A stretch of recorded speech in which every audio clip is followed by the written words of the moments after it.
Did you see Facebook posted a picture of my wife from the 80s? No, from the picture. Remember the picture you posted from last winter? Oh my gosh, from the 80s. From the 80s. Yeah. No, that's what I'm saying. So I thought you were talking about this one. No. So I posted a picture of my wife. No, I didn't see it. From that. You go look at it, because her mom was one of the pictures. Yeah. She posted it in 1988. Got a wall picture. Bill in. Bill. Sure. I said, oh, this will make Ian feel so good. Yeah. Corey. Hey, Corey. What's it down?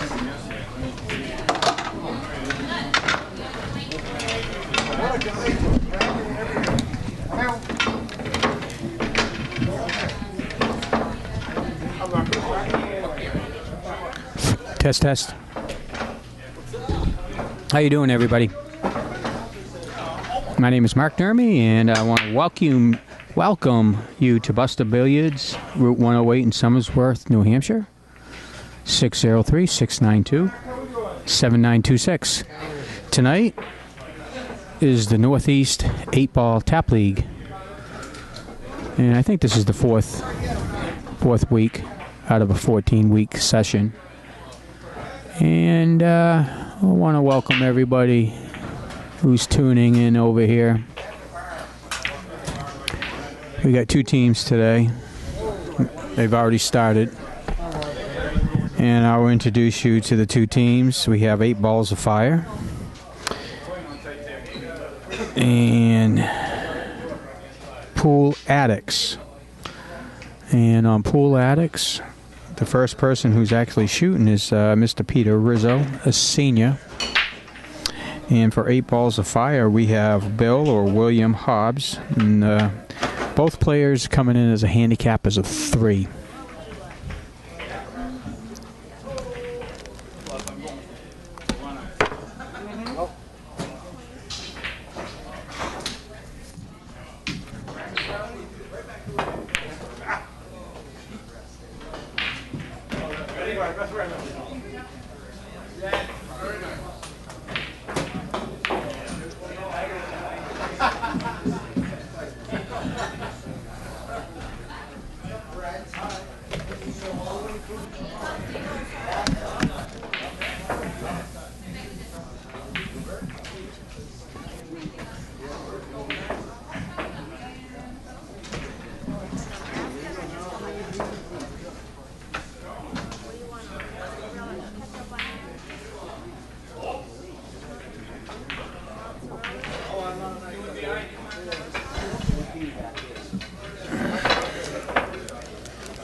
I'm back. I had to step out of the booth here for a minute, guys, ladies and gents.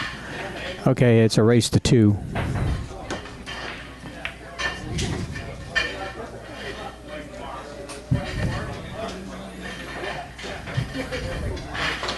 I also want to give a shout out if anybody's interested just to click on, get on that little computer there and go to the Northeast Tap League.com or just to northeasttap.com. And if you want to see the standings, then just scroll down there. You'll have the schedules on there and the current who's coming up to play and individual scores and standings and stuff like that. So it's northeasttap.com.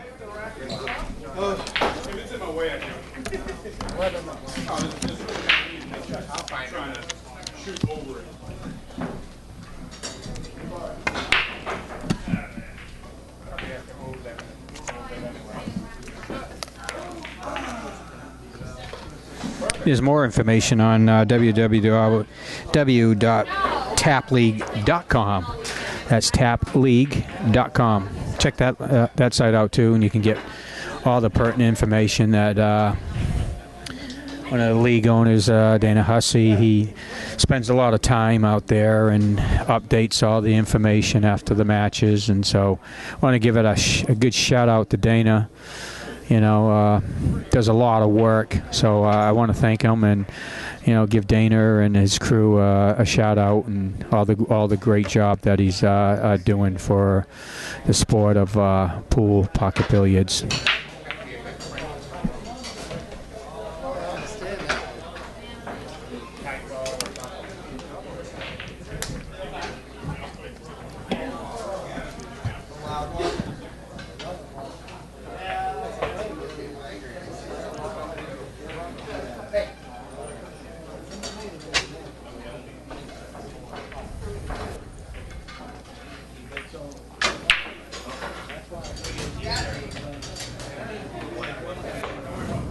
Okay, Bill's got high balls, and he's going to take that, looks like the 10 ball there. I'm not going to say a word. Because I'd have to agree. Thanks for being honest. He has a shot. He's a little difficult.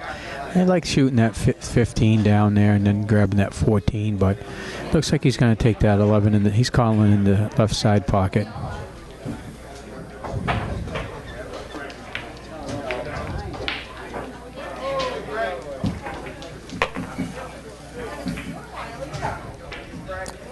Okay, that's a scratch, so Mr. Rizzo, Pete, the ball in hand. I think what this would be a good time for a timeout. Should take that 7 or the 2. Yeah, I like this shot. Either one. Your problem balls is usually typically what you want, but you're going to be tied up. He's putting it on the 8, which is not good. So his son, actually, Peter Rizzo Jr., is probably advising him to go downstream down to the corner pocket.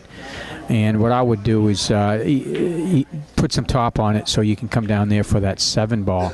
But I thought that was an excellent choice for a timeout.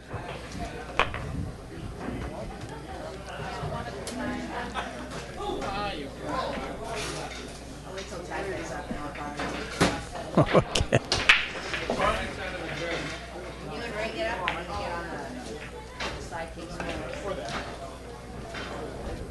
Slight overcut.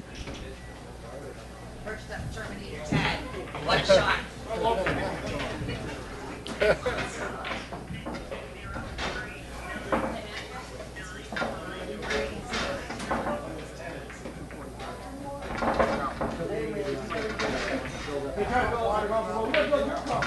Okay, can you just punch it in and stop it, or just I think what he did is took his eye off the ball, which a lot of shooters, to include myself, we're all guilty of it.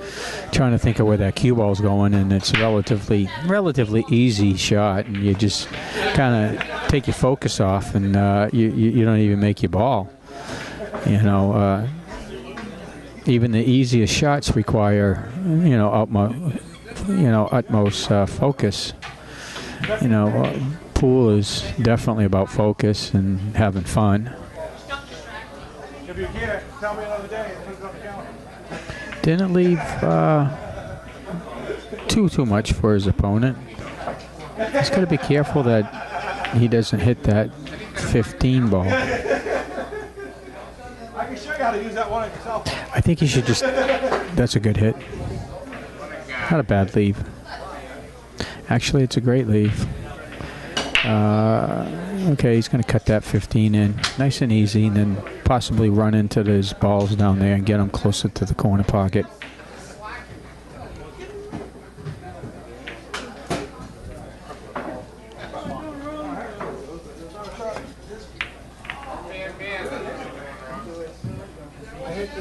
Well,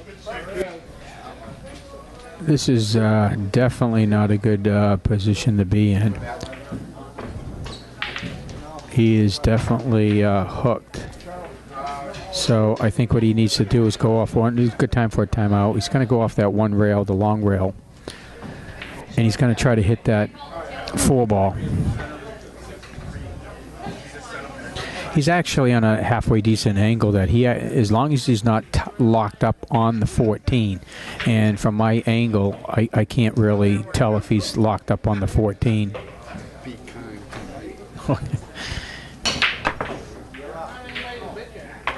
Okay, it's fine. Obviously, he was tied up, so he had to go the other way.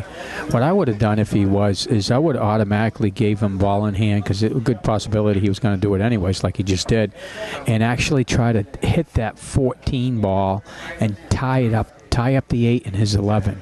That's what I would have tried to do. Tie up the opponent. If you don't have a shot, tie up your opponent's balls the best you can.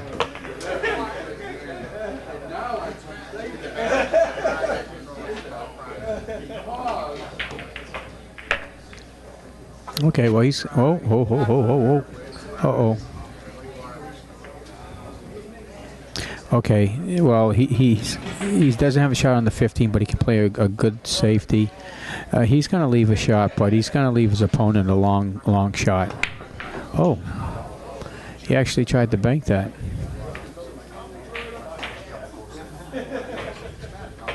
Yeah, I didn't like that shot in the bank. It was a good try, but I would have just skimmed off it and came down and left them long on the rail down in here near the corner pocket. But he still left them long. Beautiful shot. Yeah, he deserved that one. Just no English. Take it, pop it in the side. The cue ball, the table's kind of fast here, guys. So, the speed, that ball, cue ball has a tendency to travel once you hit it. So speed is a little on the, you got to hit it easy, basically. That's a very great shot. And speaking about the speed and a little bit about the table, it's a 20-year-old, what they call casing table, and we're playing with Championship Tour 3030 nap-free worsted cloth. Well, the good news, Peter jumped up on the shot and everything, and we all do that. And the good news is he didn't slam it. That's what I liked about it. If at least he's got that still in front of the pocket. I would actually. He's going to try to cut this in. Don't scratch.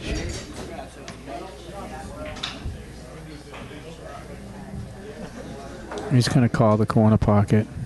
Same pocket.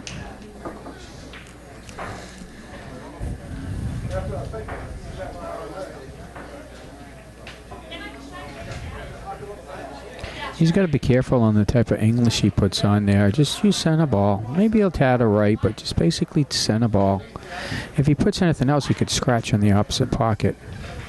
Yeah, he was a little uncomfortable shooting that ball. And this is not good because he got it away from the corner pocket. Here comes this should be a good time for a timeout. And, okay. Well, he is taking a timeout.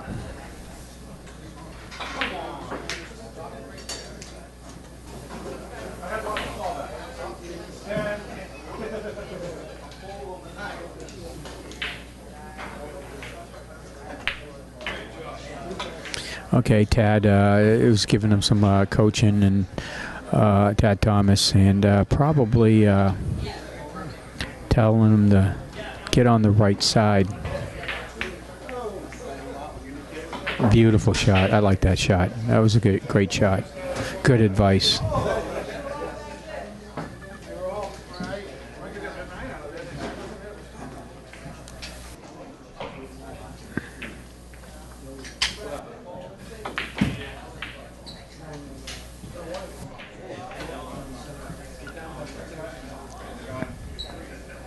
He's doing the same thing, trying to get it closer to that pocket. That's a nice shot.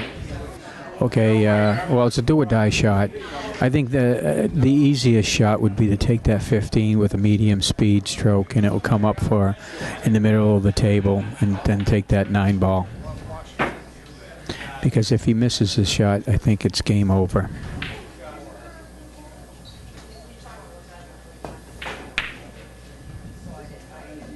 Yeah. Okay, he's going to mark the corner pocket. Tap ball leagues for all you guys who are interested and hopefully trying to learn the game and everything. And what we do in this league is when you're on the 8-ball, you got to mark it with something. In this case, as an example, Peter is marking it with his, looks like a cigarette lighter down there. So I'm assuming Peter smokes, so he's got a cigarette. But the bottom line is you got to mark your pocket, so there's no argument on where you're making the ball. Okay, congratulations, you're on the board. 1-0.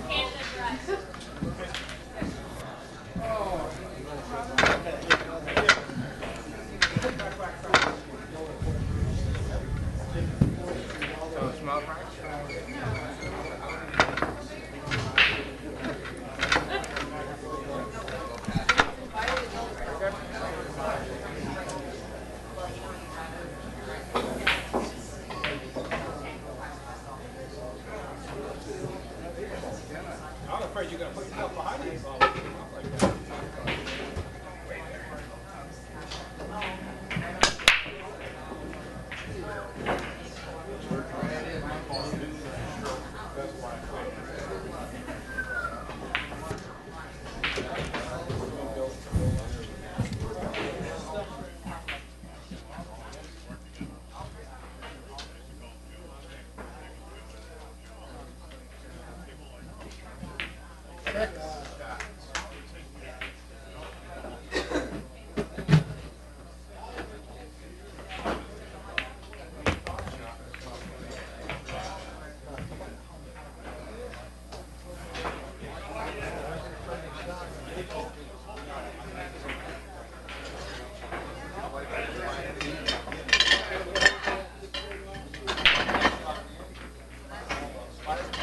I'm on fire. I'm on fire.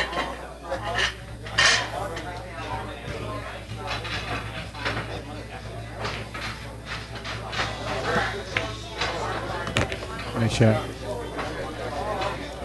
So we're looking to get rid of the table. It's just for service wise. 4 ball.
Okay, getting back to the match, guys.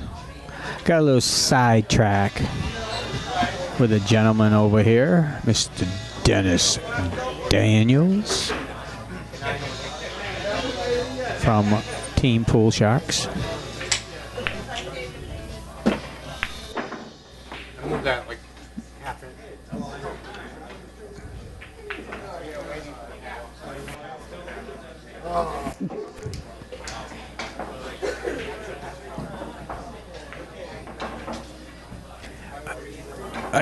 What he needs to do is, instead of taking that 5 ball, I think he should just break out play a safety, and he's got 2 problem balls down there, the 7 and the 1 down there on the short rail.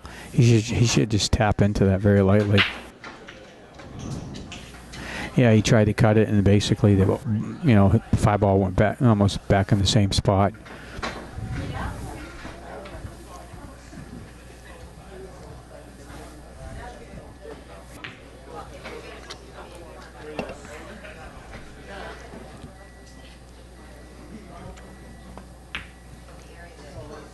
That's a good shot, Pete.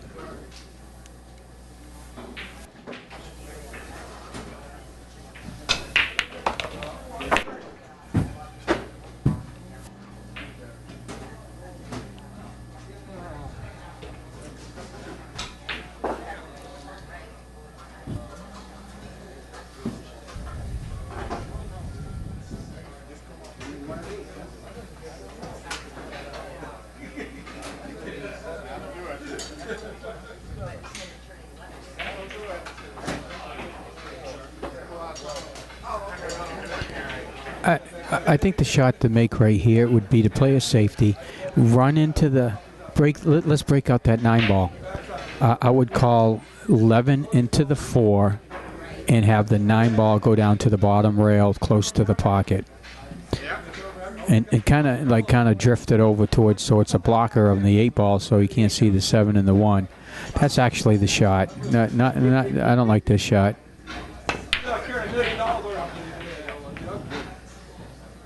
Yeah, I think he was trying to play some type of a safety, but his ball his 9 still got broke out inadvertently. Okay, well, let's see what happens.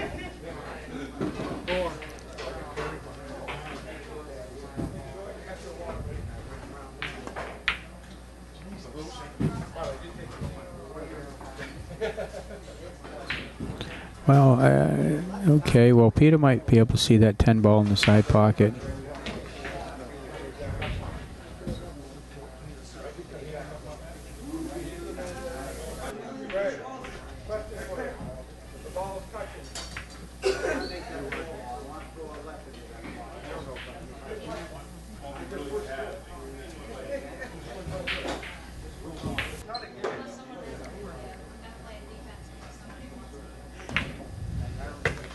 Slow down. Slow down.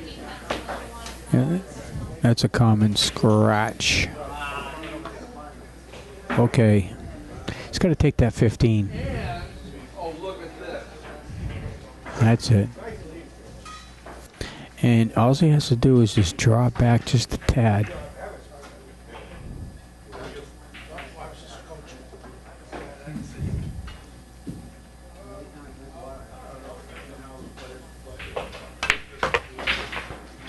It's a little more than. Oh, that's still a good shot. Slow roll, drift that 11 in the side. Oh. Uh-oh. Well, the good news is it looks like it might be. I have an overhead camera here, and it looks like that is wired 10 for the combination. But he's in a good position right here.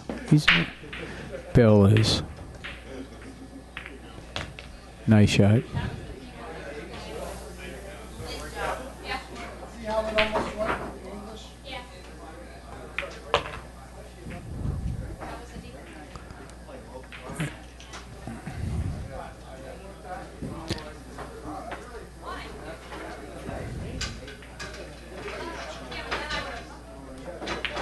Gotta be careful, these pockets bobble. That's just, I don't mean to give you a commentator's curse, but that's exactly what I was just getting ready to say. He was a little straight in. He might have tried to cheat it to come downstream for the 4, but that's what happens. You should have just potted the ball and tried to play a safety. Yep, okay, that was wired. So he's only on a 9 ball.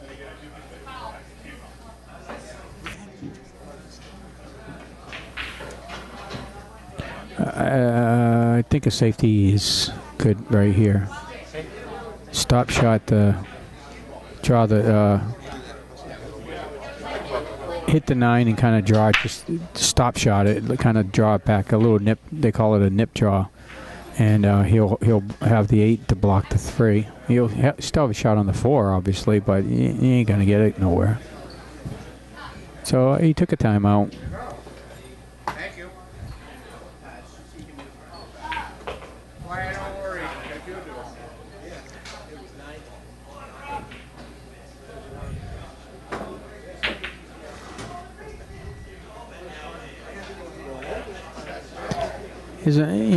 I'm not sure what Peter's telling him. Maybe he's telling him to draw it, but you don't want to get that cue ball way down here where you can see the 4. Oh, he's calling it down that way. Yeah, that's if he makes it, he's okay. But if he doesn't, he's gonna sell out. Yeah, I don't like this shot.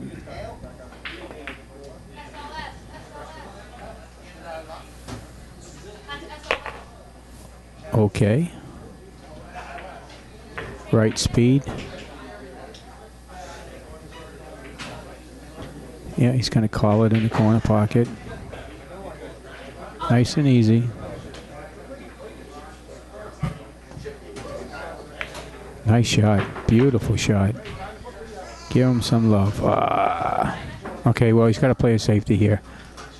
So what he's going to do is just, if he's right on that ball, I can't quite see it even from my overhead, but it looks like that he can go ahead and put a lot of left-hand spin on it and just feather, what you call feather.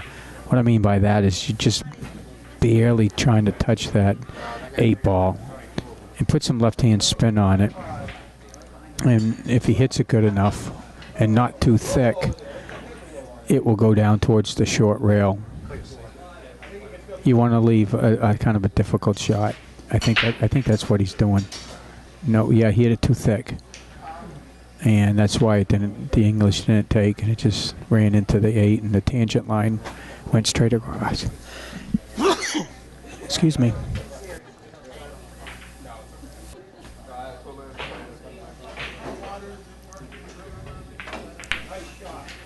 He can punch this, and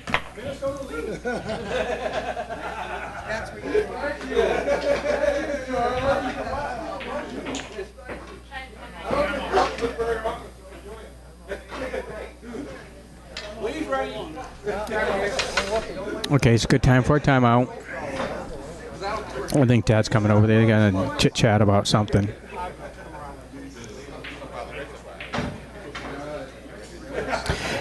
Here's what I like. I actually like trying to play a safety.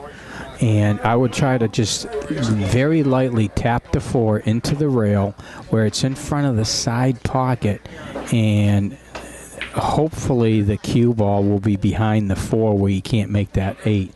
Even if he hits it just a tad too much and he comes out with the cue ball, he will leave a shot on the 8, but his opponent will have to make a real good cut for the win. But he has to definitely get that 4 ball in front of the side pocket, because otherwise his opponent can just come right back and play another safety and, go back and forth. So that's what I would do, just tap it. The other option, what he's talking about, is hitting it with just a little bit of speed and bringing the cue ball back to where he is, which is okay. But the problem with that is you run the risk of scratching in the corner pocket. Not only that, is that 4 ball is going to go wherever it's going to go, and I prefer to keep it in front of the side pocket.